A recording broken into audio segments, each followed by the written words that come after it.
بسم اللہ الرحمن الرحیم۔ السلام علیکم۔ آج کا جو ہمارا موضوع ہے حضرت نوح علیہ السلام کے بارے میں ہے۔ حضرت نوح علیہ السلام کا تذکرہ قرآن مجید میں 42 جگہ آیا ہے۔ حضرت آدم علیہ السلام کی اولاد دنیا میں خوب بڑی، آہستہ آہستہ یہ خدا کو بھولتے گئے جس نے اسے پیدا کیا تھا اور جو ان کا پالنے والا ہے، اور شیطان کے بہکائے میں آنے لگے جس نے حضرت آدم کو جنت سے نکلوا دیا تھا۔ شیطان کے بہکائے میں آ کر یہ لوگ بتوں اور آگ، سورج وغیرہ کو پوجنے لگے اور یہ خدا کے بجائے مٹی اور پتھر کے بہت سے خدا بنا لیے۔ اپنے ہاتھ سے اپنا خدا بناتے اور پھر ان سے مانگتے، حالانکہ یہ مٹی اور پتھر کے خدا اپنے لیے کچھ نہ کر سکتے تھے، ان کے لیے کیا کرتے؟ اللہ میاں نے جو اپنے بندوں سے بڑی محبت رکھتا ہے، اس کو یہ کبھی گوارا نہیں کہ اس کے بندے شیطان کے بہکائے میں آ کر اللہ کے علاوہ کسی اور کی عبادت کرنے لگیں اور اس کی سزا میں مرنے کے بعد دوزخ میں جلیں۔ اللہ تعالیٰ نے حضرت نوح علیہ السلام کو اپنا نبی بنا کر بھیجا۔ اس زمانے میں لوگوں کی عمریں بہت بڑی بڑی ہوتی تھیں۔ حضرت نوح علیہ السلام 950 سال تک اپنی قوم میں واعظ کرتے رہے کہ اے لوگوں، صرف ایک خدا کی عبادت کرو اور میرا کہنا مانو، وہ تمہارے گناہ بخش دے گا۔ لیکن لوگوں نے حضرت نوح علیہ السلام کی باتوں کو نہ مانا اور اپنے کانوں میں انگلیاں دے ڈالیں اور کپڑے اوڑھ لیے تاکہ حضرت نوح علیہ السلام کی آواز کانوں تک نہ پہنچے۔ حضرت نوح علیہ السلام ہمت نہ ہارے، وہ برابر سمجھاتے رہے اور کہتے رہے، اے لوگوں، اللہ سے معافی مانگو، وہ بڑا معاف کرنے والا ہے۔ وہ تم پر آسمان سے بارش برسائے گا تاکہ تم خوب اناج پیدا کر سکو، اور اس کے ذریعے سے بڑے بڑے باغ پیدا کر دے گا، ان میں نیرے پیدا کر دے گا، تمہیں مال و دولت دے گا اور بیٹے دے گا۔ تمہیں کیا ہو گیا ہے کہ تم خدا کو نہیں مانتے، حالانکہ اس نے آسمان بنائے، چاند اور سورج بنائے، اس نے تم کو مٹی سے پیدا کیا اور پھر اس مٹی میں ایک دن تم مل جاؤ گے، اور پھر قیامت کے دن اس مٹی سے تم کو دوبارہ زندہ کر دے گا۔ لیکن لوگوں نے اپنے بتوں کو نہیں چھوڑا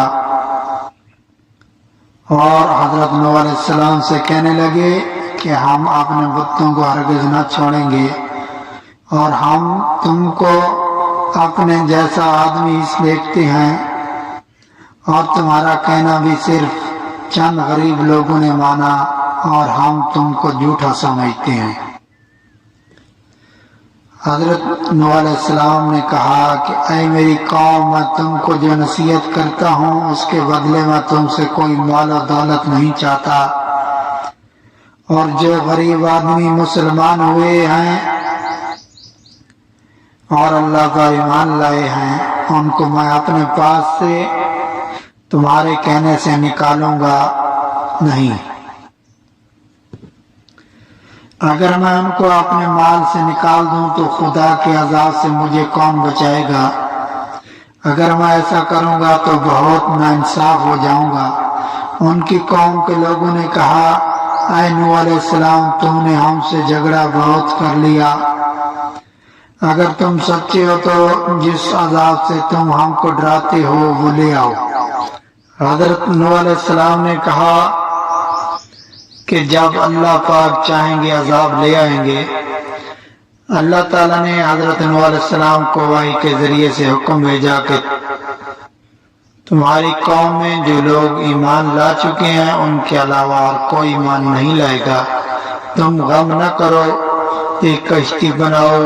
حضرت نوح علیہ السلام نے خدا کے مطابق کشتی بنانی شروع کی تو جب ان کی قوم کے سرداران ان کے پاس سے گزرتے تو ان کو کشتی بناتے ہوئے دیکھتے تو ان کا مذاق اڑاتے۔ حضرت نوح علیہ السلام ان کے مذاق کے جواب میں کہتے کہ آج مذاق کر لو، کل جو تمہارے اوپر عذاب آئے گا تو اس وقت ہم تمہارا مذاق اڑائیں گے۔ آخر اللہ تعالیٰ کا عذاب ان کے وعدے کے مطابق آیا، زمین سے پانی نکلنا شروع ہوا اور آسمان سے بارش آنی شروع ہوئی۔ حضرت نوح علیہ السلام کو حکم دیا کہ سب جانوروں کا ایک ایک جوڑا کشتی میں سوار کر لو، اور جو لوگ تمہارے اوپر ایمان لائے ہیں یعنی مسلمان ہو گئے ہیں ان کو سوار کر لو۔ حضرت نوح علیہ السلام نے اس کشتی میں سوار ہونے والوں سے کہا کہ اللہ تعالیٰ کا نام لے کر اس کشتی میں سوار ہو جاؤ کہ اس کا چلنا اور ٹھہرنا اسی کے ہاتھ میں ہے، اللہ تعالیٰ بڑا بخشنے والا مہربان ہے۔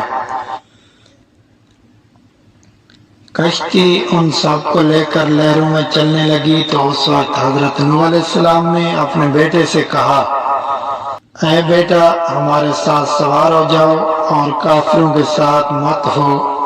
اس نے کہا میں کسی پہاڑ پر چڑھ جاؤں گا اور وہ پانی سے بچا لے گا۔ حضرت نوح علیہ السلام نے کہا آج خدا کے عذاب سے سوائے خدا کے کوئی بچانے والا نہیں۔ اتنے میں اٹھی اور وہ ڈوب گیا۔ پھر خدا تعالیٰ نے زمین کو حکم دیا کہ اپنا پانی نگل جا، اور آسمان کو بھی حکم دیا کہ پانی برسانا بند کر دے، یہاں تک کہ پانی خشک ہو گیا اور تمام کافر دنیا میں ختم کر دیے گئے۔ حضرت نوح علیہ السلام کی کشتی کوہ جودی پر ٹھہری۔ حضرت نوح علیہ السلام نے اپنے پروردگار سے عرض کیا، اے میرے رب میرا بیٹا بھی میرے گھر والوں میں سے ہے اور آپ کا وعدہ سچا ہے۔